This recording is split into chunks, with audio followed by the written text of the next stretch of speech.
sur le podcast Bien dans ta boîte, je suis Laura Besson, coach, thérapeute, formatrice et autrice. Sur ce podcast, seul ou avec mes invités, on parle psychologie et entrepreneuriat, car je crois que le savoir, c'est la liberté. Celle de devenir libre, autonome, responsable et acteur-actrice de ta vie et de ton business. Ici, on explore les défis de la régulation émotionnelle, des relations et de l'identité professionnelle, tout en découvrant des solutions pratiques pour trouver ta place sur le marché et dans ta vie. Bonne écoute.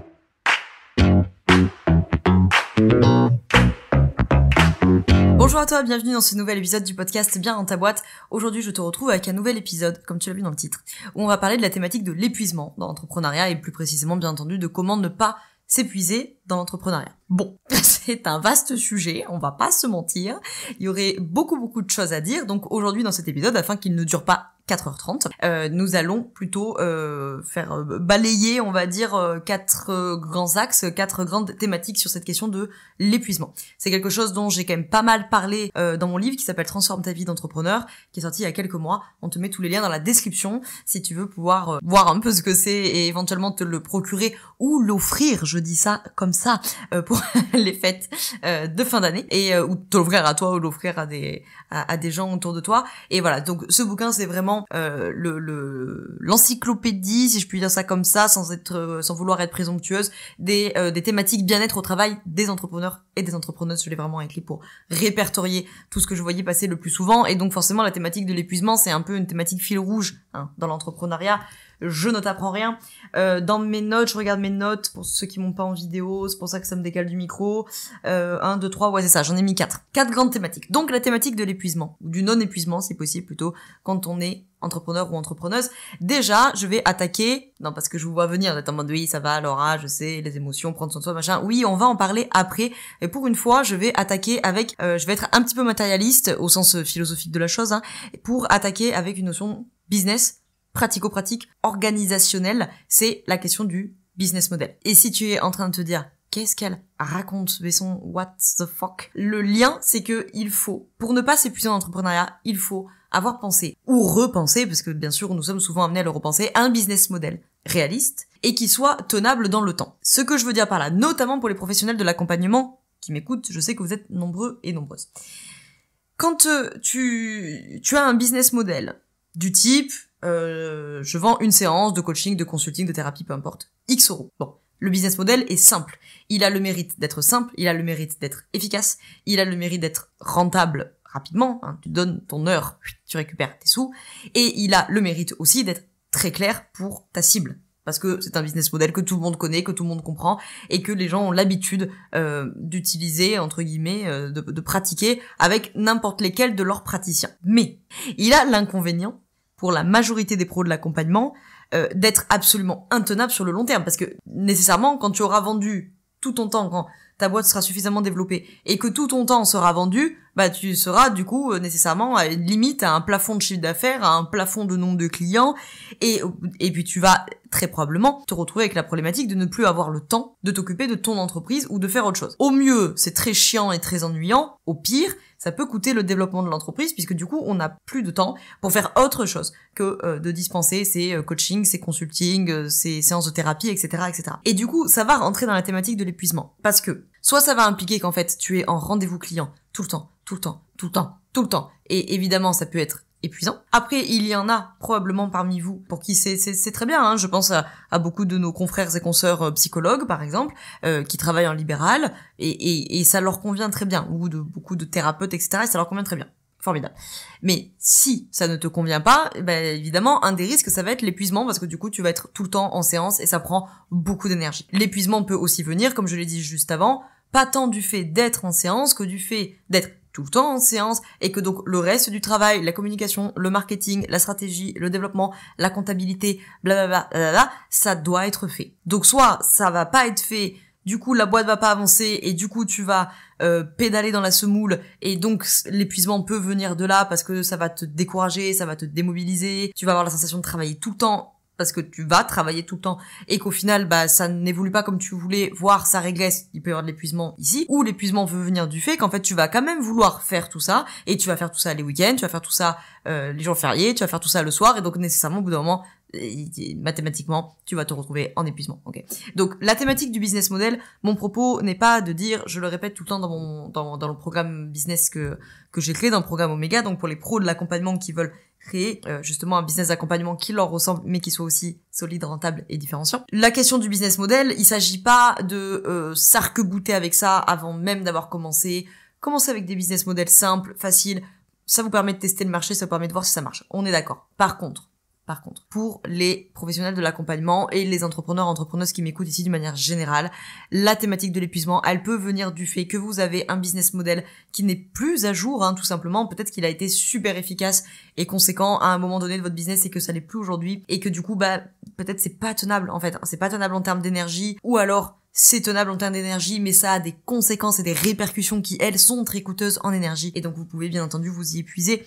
La thématique de l'épuisement, on n'oublie pas, ce n'est pas que la problématique de l'épuisement physique. C'est évidemment une cause thématique, mais c'est aussi la thématique de l'épuisement psychique, bien entendu. Et donc, la question de l'ennui, la question d'avoir la sensation de faire tout le temps la même chose, la sensation d'être tout le temps débordé, de n'avoir plus de contrôle sur sa vie, de se sentir dépassé par les événements, ou plutôt la thématique d'être démobilisé, découragé, c'est-à-dire ce que je fais ça sert à rien, j'ai l'impression de déployer une énergie monstrueuse, des heures monstrueuses pour très peu de résultats, tout ça, ça va contribuer à des phénomènes d'épuisement. Donc ça, c'était le premier point dont je voulais qu'on parle, c'était la question du business model. Et faut pas hésiter à aller le retravailler, ce business model. C'est un chantier, de retravailler un business model, j'entends bien, parce que une fois qu'on a rebossé le business model, ça peut impliquer de changer les offres, ça peut impliquer de changer les prix, et donc peut-être que ça va impliquer de changer les modalités aussi des offres, de repenser vos formations, vos coachings, que sais-je. C'est un chantier, mais vaut mieux un chantier maintenant que d'aller en courant vers le mur pour vous bouffer le mur, sachant que vous savez que vous allez vous le bouffer, quoi. Le deuxième axe que je voulais qu'on développe dans cet épisode sur la question de l'épuisement, c'est notamment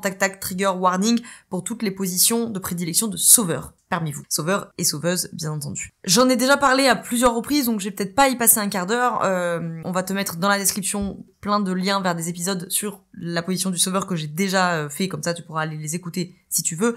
Mais ce que je rappelle ici, c'est que la position du sauveur, quand on a une position de prédilection de sauveur, puisque je le rappelle, quand vous jouez des jeux psychologiques, vous utilisez les 3 positions, c'est systématique. Mais effectivement, il y en a une de prédilection, il y en a une dans laquelle vous sautez de manière réflexe. Si il s'avère que c'est celle du sauveur, vous êtes donc dans la position d'épuisement par excellence, puisque vous vous en doutez ou vous le savez déjà, la position du sauveur est une position plutôt sacrificielle, c'est une position de dévotion, de sacrifice. Il y a beaucoup ces notions de reconnaissance, ces notions d'utilité dans la position du sauveur.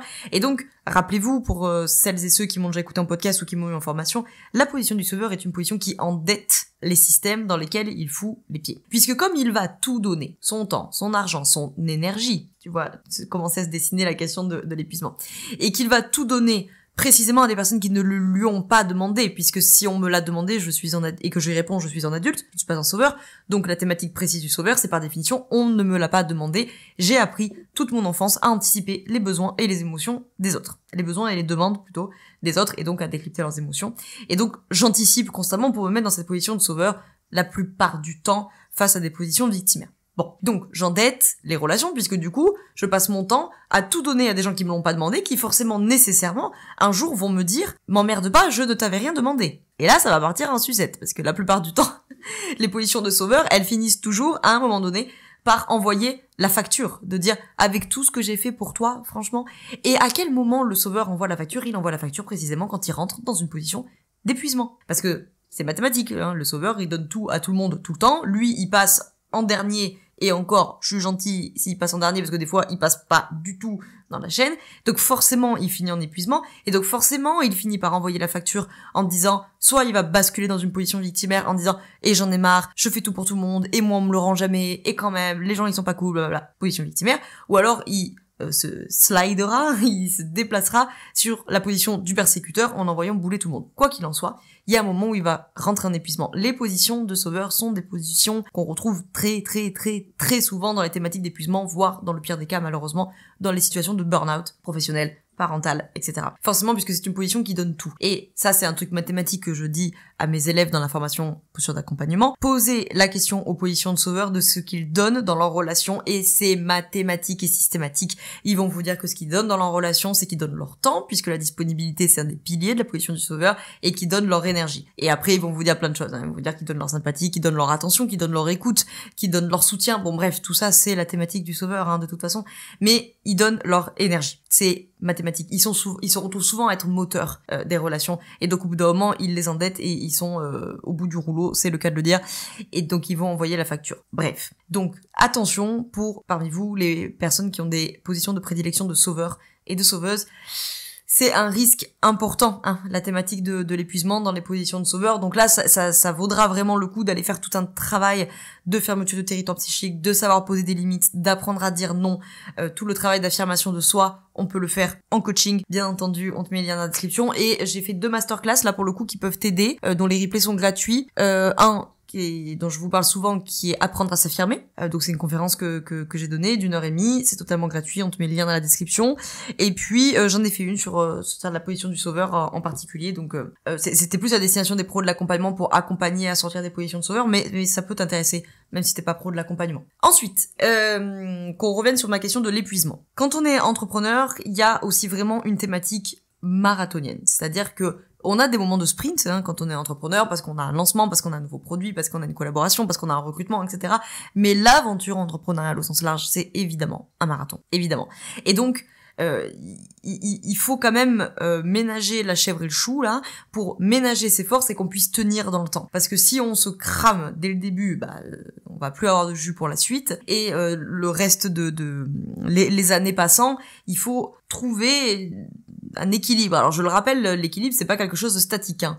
Pour n'importe qui s'amuse à faire des équilibres sur les mains, sur la tête, que sais-je, au yoga ou quoi que ce soit, ou même juste mettez-vous en équilibre sur un pied, tout simplement, si vous voulez pas faire des acrobaties. Vous savez très bien que votre équilibre sur un pied il est pas statique. C'est qu'il y a toujours une compensation des forces qui vous poussent vers l'avant, vers l'arrière, vers la droite, vers la gauche. Et cette compensation des forces donne l'illusion de quelque chose qui est immobile. Et donc c'est votre état d'équilibre. Ça marche également, évidemment, pour votre état psychique, pour votre état émotionnel, et les mois et les années passantes dans l'entrepreneuriat, vous n'aurez pas de point d'équilibre. La question c'est de trouver les modalités dans lesquelles vous avez des compensations de force qui vous emmènent à suffisamment d'élan vital et de motivation pour avancer, mais qui vous freinent un petit peu pour ne pas vous emballer et vous cramer, etc., etc. Okay.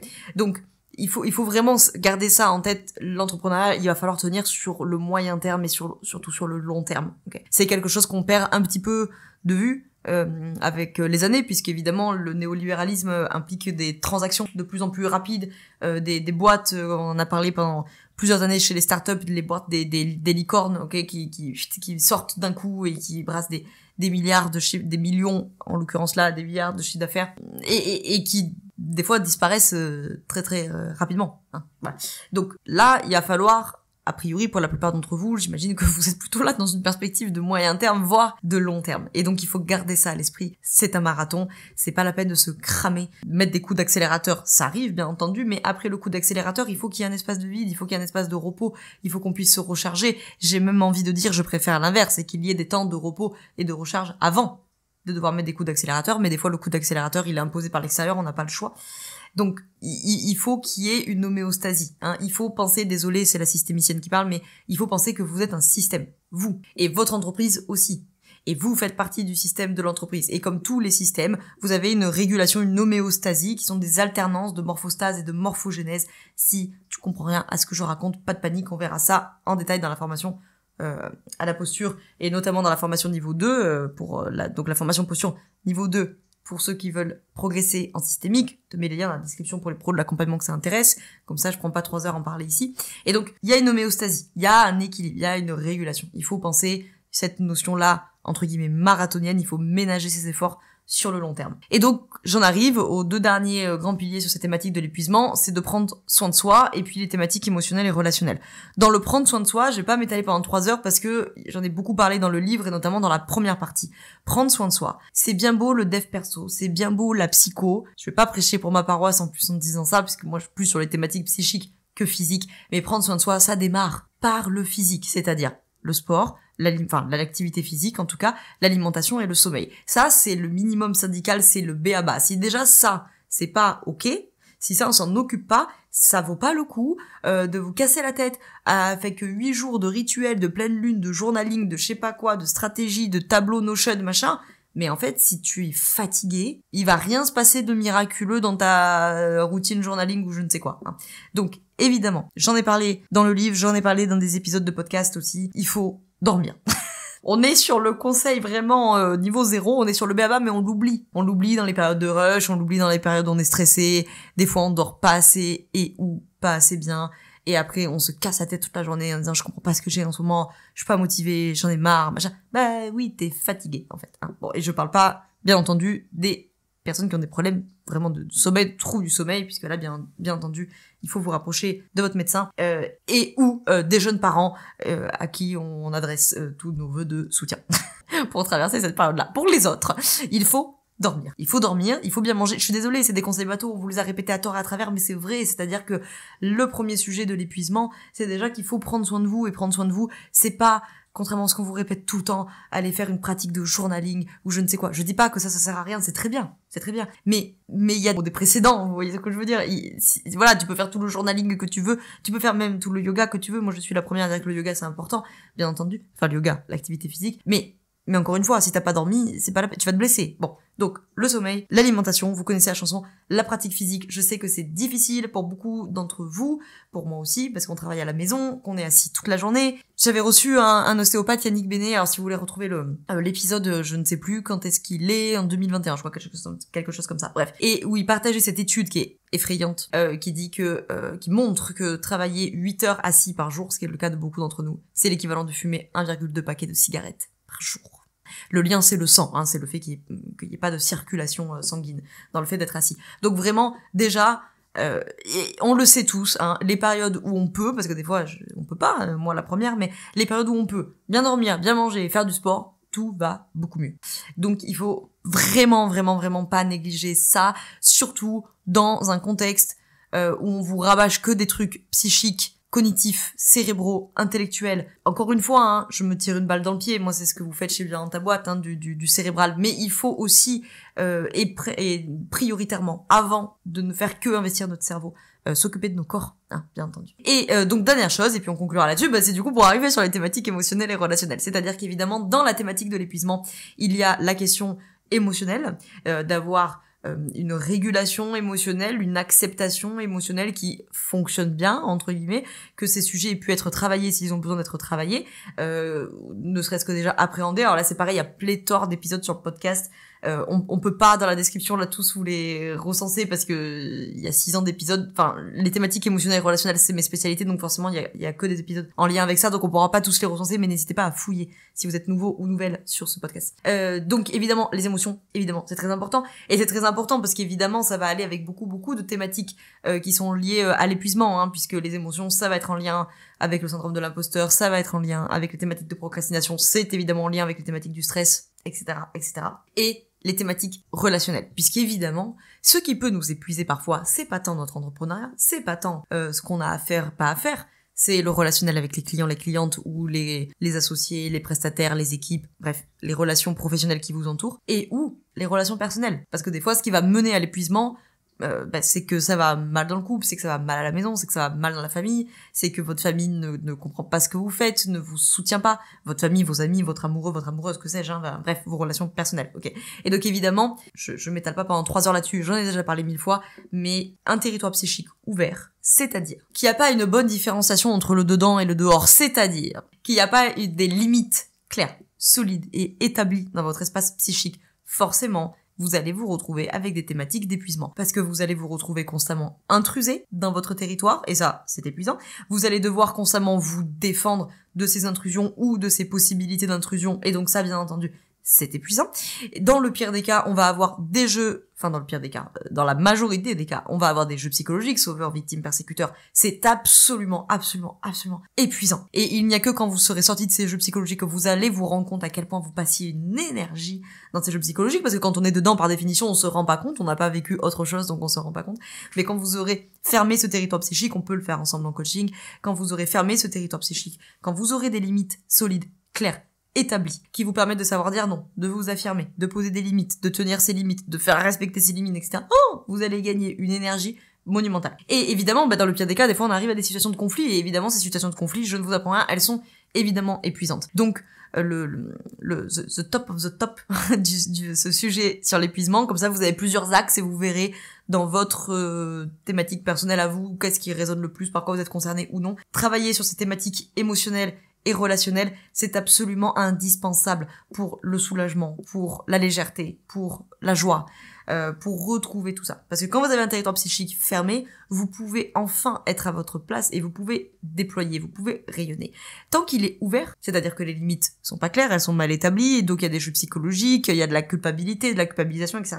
Eh bien, par définition, c'est poreux à l'extérieur. Donc c'est pas clair. Mes émotions, les émotions des autres, mes responsabilités, les responsabilités des autres, mes valeurs, les valeurs des autres. Et donc, c'est le flou. On est perdu, on n'est pas aligné, on sait pas, on se casse la tête, on dit quelque chose, puis après on culpabilise. Est-ce que j'aurais dû, est-ce que j'aurais pas dû, est-ce que vraiment c'était ma responsabilité, est-ce que c'était pas un peu la sienne, est-ce que c'était vraiment complètement la sienne, est-ce qu'en même temps c'est pas moi aussi qui exagère. Tu vois, tout ce genre de brouhaha mental là, insupportable, que tu as dans la tête, tout ça, ça relève de ces thématiques entre autres, d'un territoire psychique fermé. Et un territoire psychique fermé, alors pour ceux qui m'ont en vidéo, c'est plus simple à visualiser. Pour les autres, vous imaginez un petit bonhomme et on dessine un cercle autour. Pour ceux qui m'ont en vidéo, vous voyez, c'est l'idée que quand votre territoire psychique il est fermé, vous voyez, il y a un cercle, c'est ta place. C'est que la thématique de prendre sa place, de trouver sa place, de savoir où est sa place, elle ne peut pas se faire, elle ne peut pas phénoménologiquement se matérialiser dans un territoire psychique ouvert. Puisque dans un territoire psychique ouvert, par définition, il y a trop de confusion entre dehors et dedans. Et donc, je ne sais pas vraiment quelle est ma place et quelle est la place des autres. Donc, toutes ces thématiques-là, je répète, la thématique du business model, la thématique profil de sauveur, les jeux psychologiques, d'une manière générale, le côté marathonien, ménager la chèvre et le chou, ménager ses efforts sur le long terme, garder une logique long-termiste. Attention, essayez d'avoir le plus d'anticorps possible et de vous protéger au maximum de tous ces discours très néolibéraux qui vous disent qu'il faut aller vite, plus vite, plus fort, je sais pas quoi là. Pensez long terme. Prendre soin de soi, le minimum syndical, le b.a.-ba, manger correctement, dormir suffisamment et correctement si possible, et le plus possible d'activité physique. Et enfin, les thématiques émotionnelles et relationnelles. Une fois que tout ça est en place, on n'est jamais à l'abri, mais on est bien immunisé. On a un paquet d'anticorps, et aussi parce qu'évidemment, tous ces cheminements vous emmènent à mieux vous connaître. Et donc j'en parle aussi beaucoup dans le deuxième chapitre du livre sur connaître les signaux de son corps, parce que plus vous allez vous connaître, plus vous allez savoir chez vous que, oulala, telle émotion, tel ressenti, tel sentiment, telle humeur, tel mot de ventre, tel mot de tête, tel mot de dos. Attention, c'est une lumière jaune. Ah, c'est une lumière orange. Oulala, c'est une alerte rouge. Bon, tu as tous les liens dans la description, parce que j'ai évoqué plein de liens, donc tous les liens dans la description pour t'y retrouver si tu veux aller creuser des choses, des épisodes de podcast, les masterclass gratuites, et si tu as besoin d'aller vraiment plus loin, le plus simple c'est de devenir en coaching. On est vraiment là sur ces thématiques-là. Moi je travaille beaucoup les thématiques d'affirmation de soi, donc toutes les thématiques émotionnelles, relationnelles, toutes les thématiques de fermer son territoire psychique, de trouver sa place, les constructions du monde, sortir des jeux psychologiques, les conflits, blablabla, bref, tu as toutes les informations sur le lien, via le lien plutôt, qui est en description. Petite parenthèse, je n'ai que 2 places pour celles et ceux qui m'écoutent au moment où sort l'épisode. Je n'ai que 2 places en janvier 2025. D'une manière générale, je n'ai que 2 places. Des fois 1, des fois 3. Bon, allez, 2-3 places par mois. Donc, ça vaut le coup de l'avoir en tête. Voilà. J'espère que cet épisode t'a plu. J'espère que ça aura pu t'aider. N'hésite pas à le partager aussi. Un entrepreneur ou une entrepreneuse qui peut se retrouver dans ces thématiques d'épuisement et que ça pourrait l'aider à nourrir sa réflexion d'une manière ou d'une autre. Ciao. Je te remercie d'avoir écouté cet épisode jusqu'au bout. Tu peux retrouver l'ensemble des informations et des liens en description de cet épisode. Si tu as des idées, des suggestions ou si tu as tout simplement aimé cet épisode et que tu veux me le dire, direction Apple Podcast pour laisser un commentaire et 5 étoiles. C'est ce qui permet au podcast d'aider plus de personnes et ça permet aussi de me soutenir. Tu peux aussi partager cet épisode à un entrepreneur ou une entrepreneuse qui pourrait en avoir besoin. Je te souhaite une très belle journée ou une très belle soirée selon quand tu m'écoutes et surtout, je te souhaite d'être bien dans ta boîte. Ciao, ciao.